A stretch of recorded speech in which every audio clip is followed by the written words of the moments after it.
नमस्कार, उत्तराखंड समाचार में आपका स्वागत है। मैं हिना जोशी। सबसे पहले मुख्य समाचार। प्रधानमंत्री नरेंद्र मोदी ने नई दिल्ली में अंतर्राष्ट्रीय सहकारिता गठबंधन के वैश्विक सहकारी सम्मेलन का किया उद्घाटन। भूटान के प्रधानमंत्री और फिजी के उप प्रधानमंत्री कर रहे भागीदारी।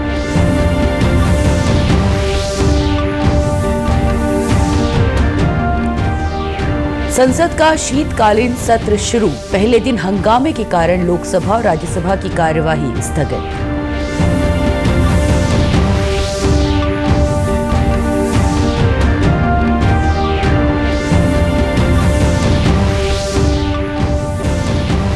वरिष्ठ आईपीएस दीपम सेठ बने उत्तराखंड के नए पुलिस महानिदेशक। संभाला कार्यभार। महिला सुरक्षा और सड़क हादसों पर अंकुश लगाना होगी प्राथमिकता।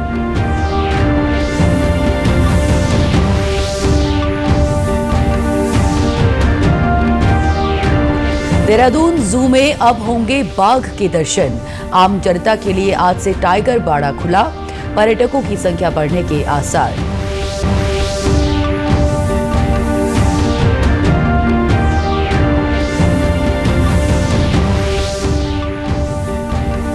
और देहरादून की आसन झील में गूंजने लगी विदेशी पक्षियों की चहचहाहट।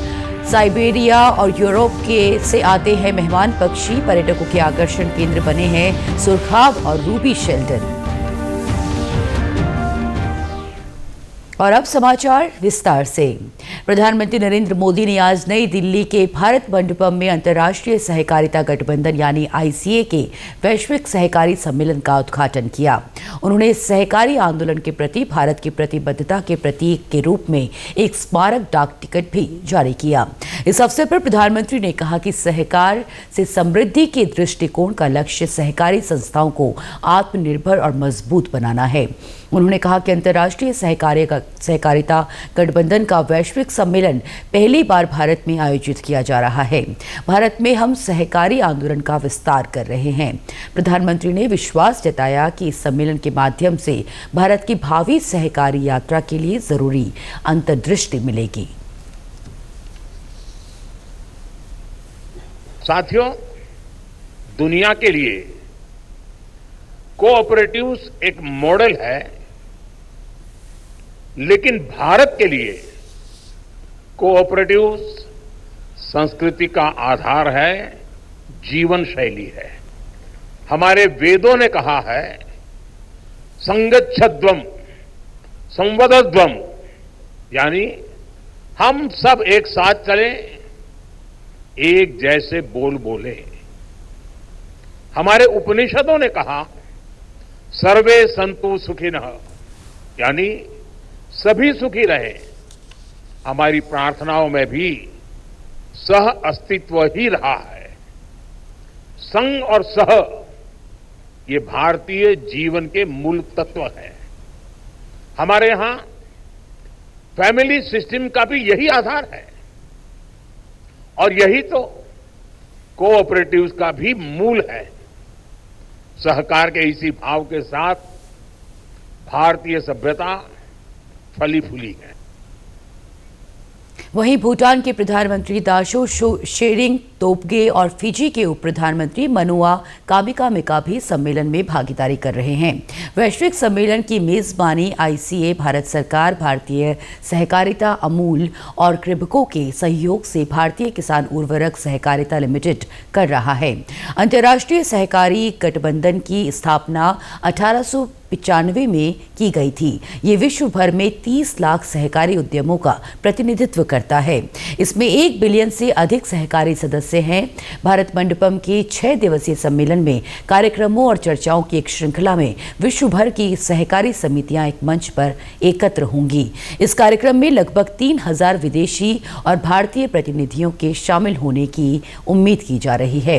ये सम्मेलन समेकित, शांतिपूर्ण और सभी के लिए समृद्ध भविष्य निर्मित करने में सहकारी समितियों की भूमिका तलाशेगा। इस सम्मेलन का विषय सहकारिता से सभी के लिए समृद्धि का निर्माण है। एक विशेष कारोबारी समूह के खिलाफ रिश्वत के आरोपों और अन्य मुद्दों को लेकर विपक्ष के हंगामे के चलते संसद के दोनों सदनों की बैठक आज दिन भर के लिए स्थगित कर दी गई। शीतकालीन सत्र के पहले दिन प्रथम स्थगन के बाद 11:45 पर जैसे ही राज्यसभा की बैठक फिर शुरू हुई तो सभापति जगदीप धनखड़ ने विपक्षी सदस्यों से अपील की कि वे सदन की बैठक सामान्य रूप से चलने दें, लेकिन शोर शराबा जारी रहने पर उन्होंने सदन की बैठक दिन भर के लिए स्थगित कर दी। इससे पहले सभापति जगदीप धनखड़ ने कारोबारी समूह के खिलाफ कथित रिश्वत के आरोपों और अन्य मुद्दों को लेकर विपक्षी सांसदों द्वारा दिए गए स्थगन प्रस्ताव को नामंजूर कर दिया। सभापति ने कहा कि ये नोटिस दिशा निर्देशों के अनुरूप नहीं है। विपक्ष के नेता मल्लिकार्जुन खड़गे ने अडानी मुद्दे पर बोलने की कोशिश की, लेकिन उन्हें अनुमति नहीं दी गई। इसके बाद कांग्रेस, वाम दलों, डीएमके, आरजेडी, आप और अन्य सदस्य शोर मचाने लगे, जिसे देखते हुए सदन की कार्यवाही 11:45 तक के लिए स्थगित कर दी गई। लोकसभा में प्रथम स्थगन के बाद दोपहर 12 बजे सदन की बैठक जब फिर शुरू हुई तो कांग्रेस, समाजवादी पार्टी, डीएमके और अन्य सदस्यों ने एक व्यावसायिक घराने के खिलाफ रिश्वत के आरोपों सहित विभिन्न मुद्दों पर शोर मचाना शुरू कर दिया।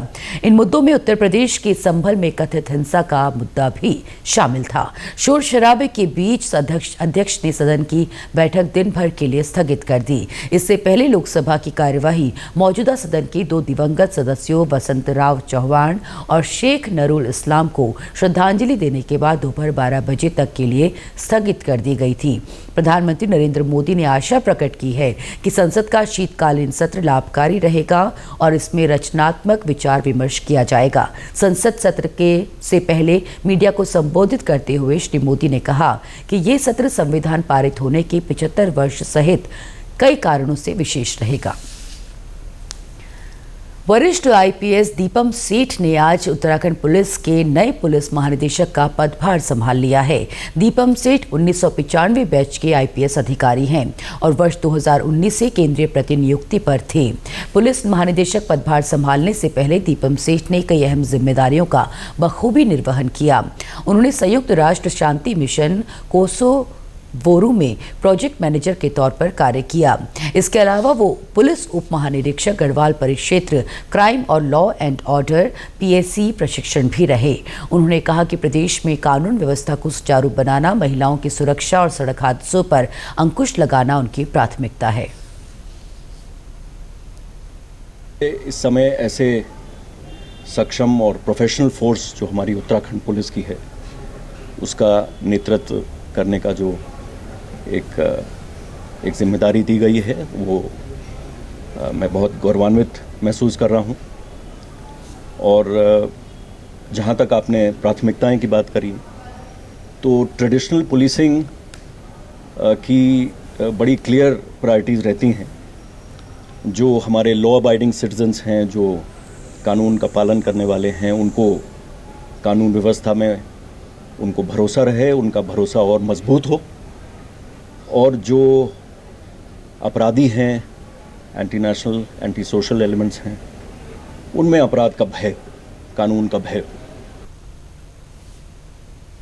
उत्तराखंड क्रांति दल के पूर्व केंद्रीय अध्यक्ष त्रिवेंद्र सिंह पवार का अंतिम संस्कार ऋषिकेश के पूर्णानंद घाट पर किया गया।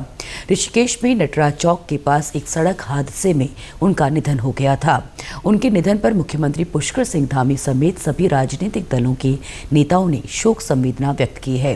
गौरतलब है कि त्रिवेंद्र सिंह पवार उत्तराखंड राज्य आंदोलन के प्रमुख आंदोलनकारियों में शामिल थे। उन्होंने संसद में घुसकर अलग राज्य की मांग को लेकर पर्चे फेंकने समेत अन्य आंदोलनों में सक्रिय भूमिका निभाई थी। उत्तराखंड राज्य आंदोलनकारी मंच ने वरिष्ठ राज्य आंदोलनकारी और उक्रांत के पूर्व अध्यक्ष एवं संरक्षक त्रिवेंद्र सिंह पवार के निधन पर शोक व्यक्त कर गहरी संवेदना व्यक्त की और श्रद्धांजलि अर्पित की। मंच के प्रदेश अध्यक्ष जगमोहन सिंह नेगी ने कहा कि त्रिवेंद्र सिंह पवार ने पृथक उत्तराखंड राज्य के लिए लंबा संघर्ष किया। केंद्रीय युवा कार्यक्रम और खेल मंत्री डॉक्टर मनसुख मांडविया ने आज नई दिल्ली में 75वें संविधान दिवस के उपलक्ष्य में 6 किलोमीटर लंबी पदयात्रा में भाग लिया। हमारा संविधान हमारा स्वाभिमान थीम वाली पदयात्रा मेजर ध्यानचंद स्टेडियम से शुरू हुई और कर्तव्य पथ और इंडिया गेट से गुजरी। पदयात्रा में प्रमुख युवा आइकन, केंद्रीय मंत्रियों और सांसदों के साथ 10,000 से अधिक युवा स्वयंसेवकों ने भाग लिया। इस अवसर पर संविधान की प्रस्तावना की शपथ भी ली गई। कार्यक्रम की शुरुआत एक पेड़ मां के नाम पहल से हुई। इस दौरान डॉक्टर मनसुख मांडविया ने अपने संसदीय सहयोगियों के साथ एक पेड़ लगाया।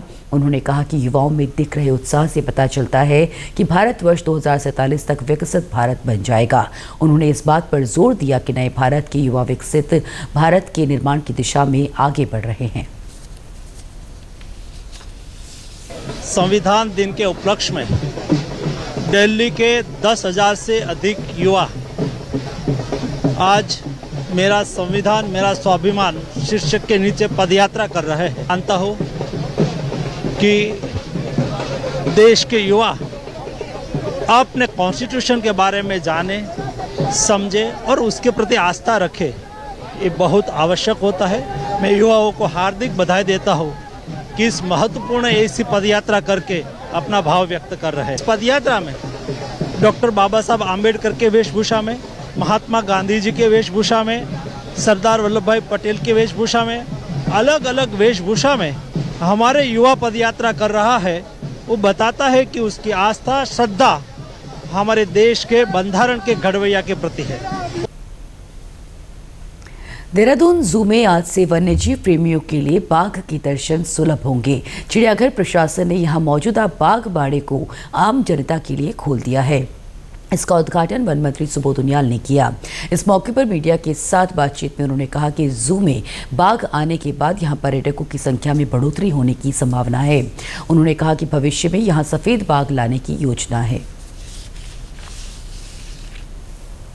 जो सेंट्रल जू अथॉरिटी है उसकी जो नियम है उसके तहत इस बाड़े का हमने निर्माण किया और उसके बाद बाकायदा ये जो 2 बाघ यहाँ पे थे, जिसमें एक जो है जिसको 26 फरवरी को CWL उत्तराखंड की स्वीकृति के बाद यहाँ लाया गया था और ये धनी बांगर गोलापार हल्द्वानी तराई ईस्ट से 23 फरवरी को उसको यहाँ लाया गया था। और उसी तरह दूसरा जो D5 है वो 4 वर्ष 9 महीने का और उसको धनगढ़ी सरदुली रेंज से 16 फरवरी 23 को यहाँ लाया गया था।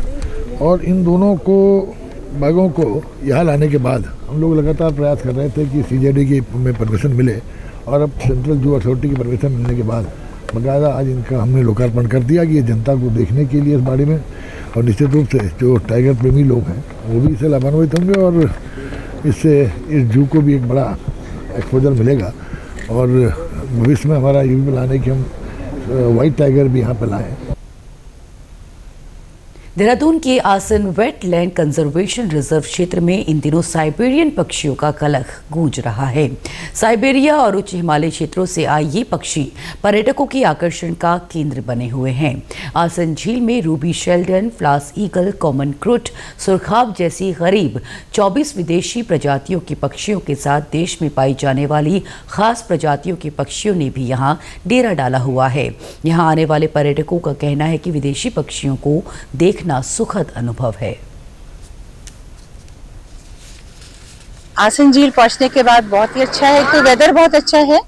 दूसरा इस समय माइग्रेटरी बर्ड्स भी यहाँ पर काफी आ गई हैं, जिसमें कुछ नाम तो हमें याद है, रूडी शेल्डेक है, सुरखाब और पलाश ईगल है, और इनकी साइटिंग भी बहुत कन्वीनियंटली हो गई है।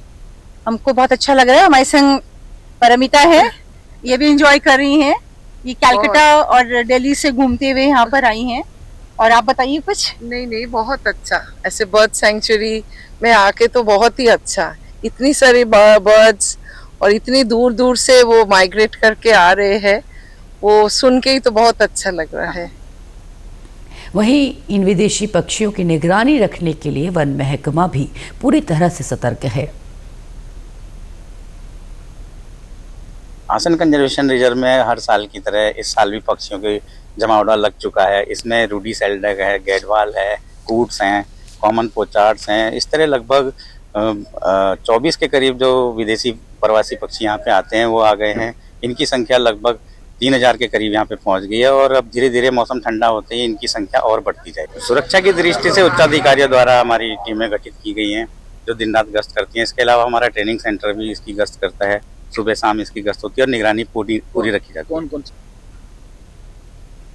यहाँ वक्त तो चला है छोटे से विराम का, जल्द हाजिर होते हैं, बने रहिए हमारे साथ। क्या बात है, बहुत फिट लग रहा है। 3 महीने में पैसे डबल, वाह। फास्ट और हाई रिटर्न्स भी। क्या स्कीम है? कल तो नहीं थी यहाँ। और कल होगा भी नहीं। तूने कभी 5 ओवर में डबल सेंचुरी मारी है? ऐसे स्कीम के बहकावे में आके हम धोखा खा सकते हैं। और आरबीआई कहता है अपना पैसा सुरक्षित रखो और समझदारी से निवेश करो। अगर ज्यादा रिटर्न के पीछे भागोगे तो रिस्क भी उतना ही उठाओगे। और फास्ट रिटर्न से बच के, और फास्ट बॉलिंग से भी। आरबीआई कहता है जानकार बनिए, सतर्क रहिए। विराम के बाद आप सभी का पुनः स्वागत। जिला शिक्षा एवं प्रशिक्षण संस्थान नई टिहरी में 1 दिवसीय विज्ञान बाल शोध मेले का आयोजन किया गया। इस मेले में सभी 9 विकास खंडों के कक्षा 6 से लेकर 8 तक के छात्रों ने प्रतिभाग किया।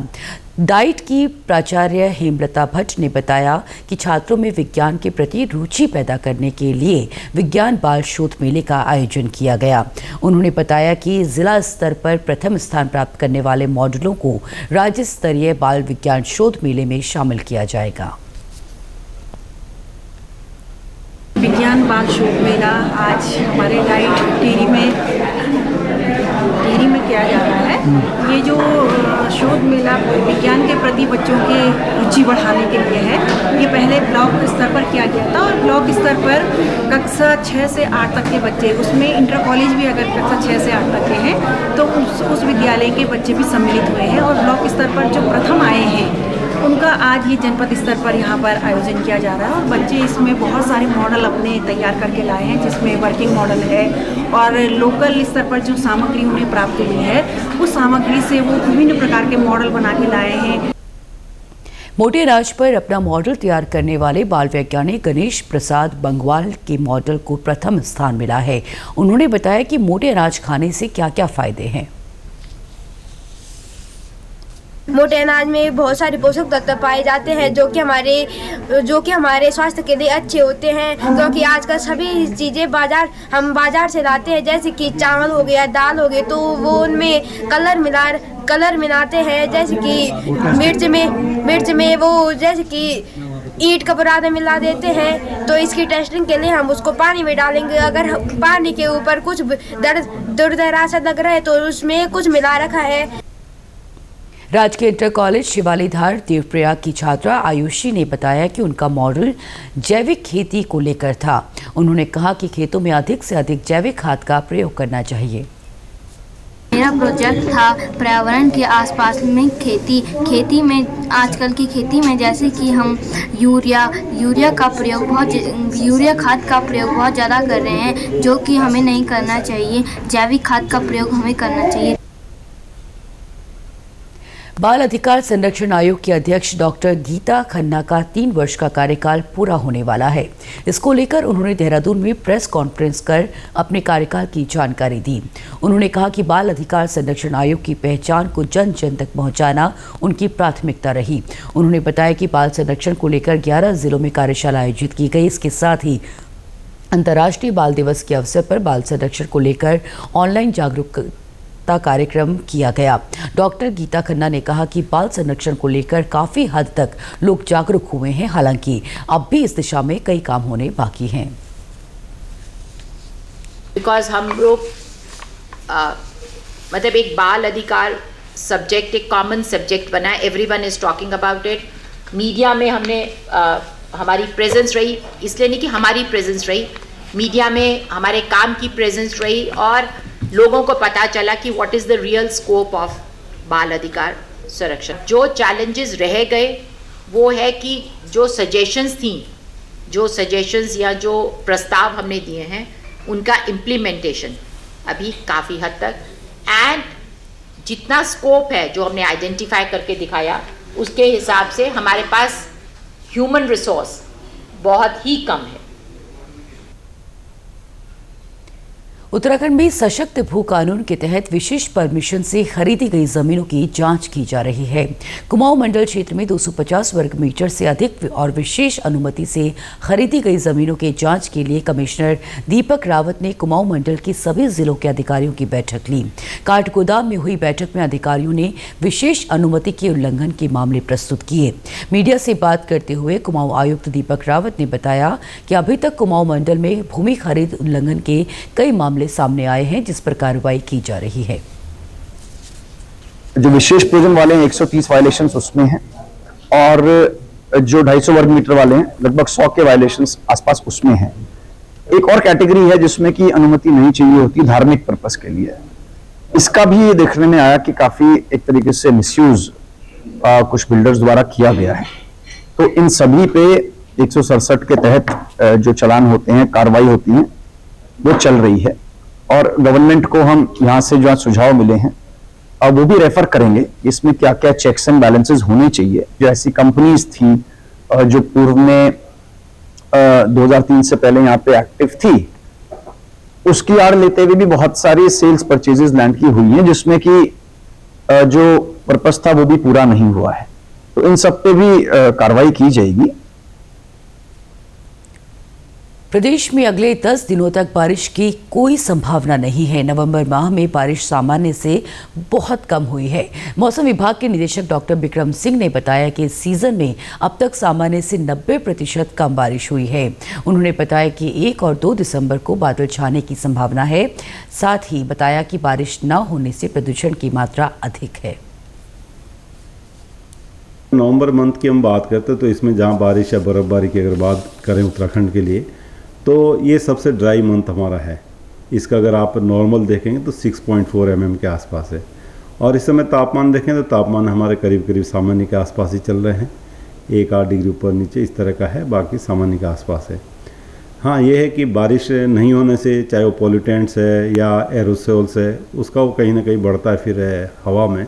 अगर बारिश नहीं होती, बारिश होने से ये सब चीज़ें सेटल होती है तो वो ठीक हो सकता है कि थोड़ा पॉल्यूशन लेवल हायर साइड पे होगा, लेकिन अदरवाइज देखें तो नॉर्मल है। इस समय जो विंड है पैटर्न या फिर जो है टेम्परेचर है ये सब नॉर्मल के आसपास है और ऐसे तो फेयर वेदर आपको दिख ही रहा है, धूप अच्छी खिल रही है और कोई फॉग या इस तरह की चीज़ें अभी तक नहीं मिल रही हैं।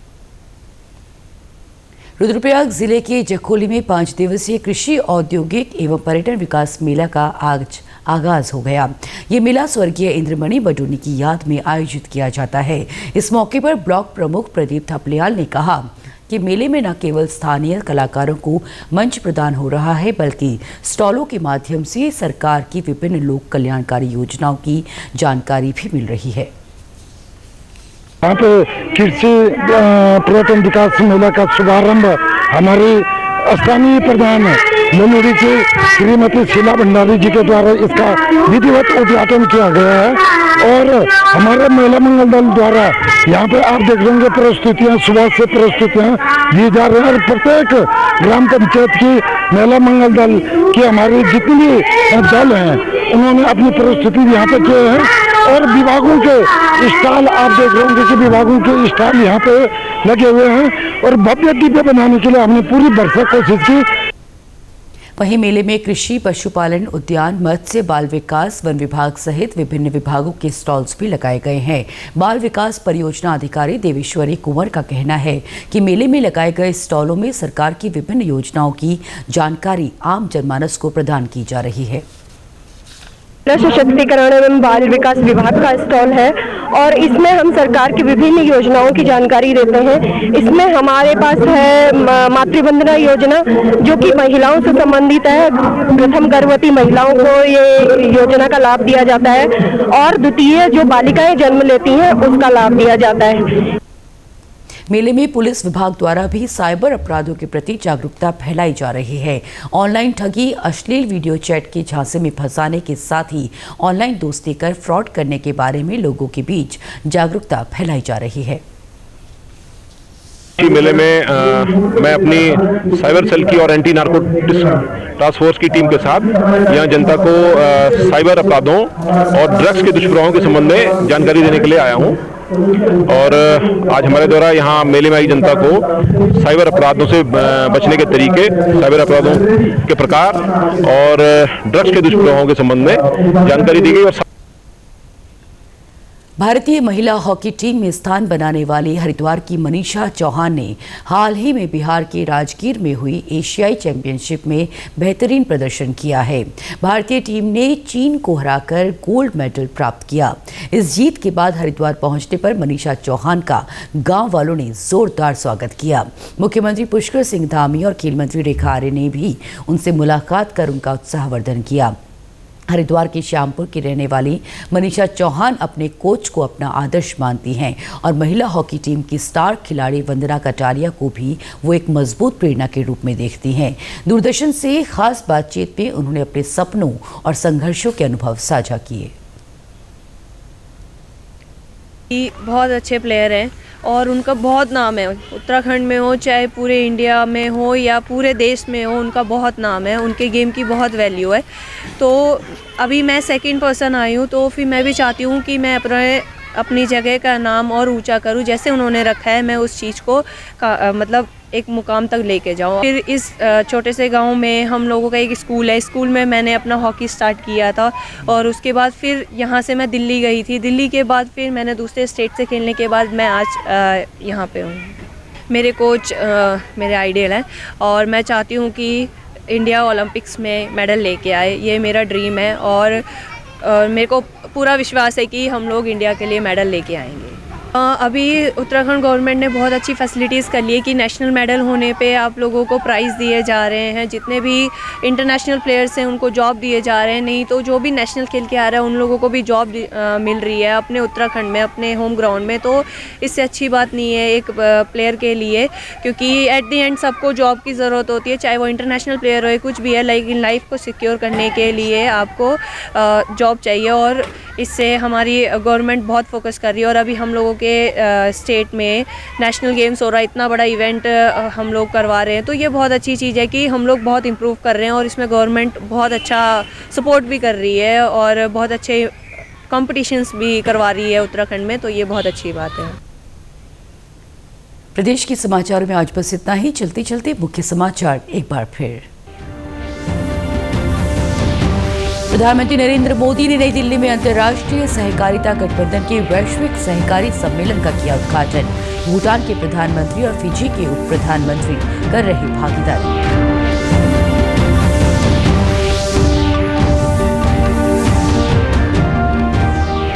संसद का शीतकालीन सत्र शुरू। पहले दिन हंगामे के कारण लोकसभा और राज्यसभा की कार्यवाही स्थगित।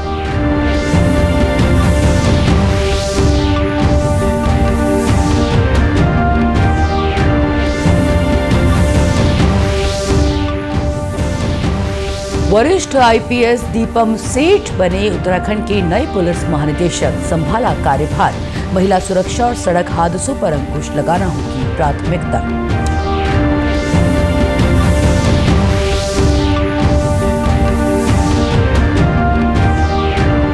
देहरादून जू में अब होंगे बाघ के दर्शन। आम जनता के लिए आज से टाइगर बाड़ा खुला। पर्यटकों की संख्या बढ़ने के आसार।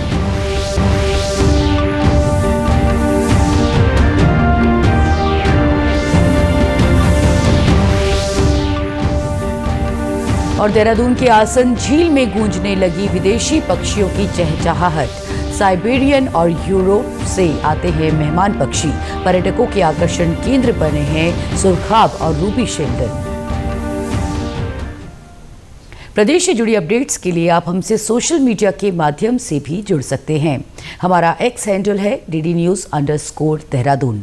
हमारा फेसबुक पेज है DD News उत्तराखंड। हमारे YouTube channel DD News Uttarakhand को आप सब्सक्राइब करें और हमारे Instagram page DD News Uttarakhand को भी आप फॉलो कर सकते हैं।